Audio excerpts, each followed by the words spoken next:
Gracias que han venido. Le perdono de tengo que para la fotografía. Muchas gracias.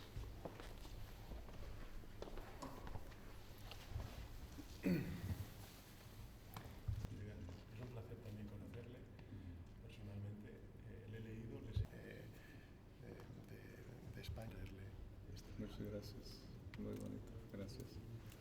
Tenía que jugar tenis, pero sí, los caballos tenis. Ahora pasear ahí un poco por lo menos.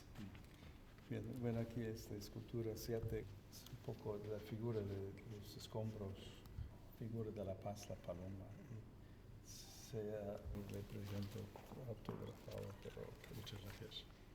sus Voy a obras, leer. de las cosas que hemos estado Muchas hablando gracias. y mucho más. Este álbum fotográfico es del Palacio Apostólico, aquí de muchas de las salas, las obras de arte que han sido presentadas durante los siglos.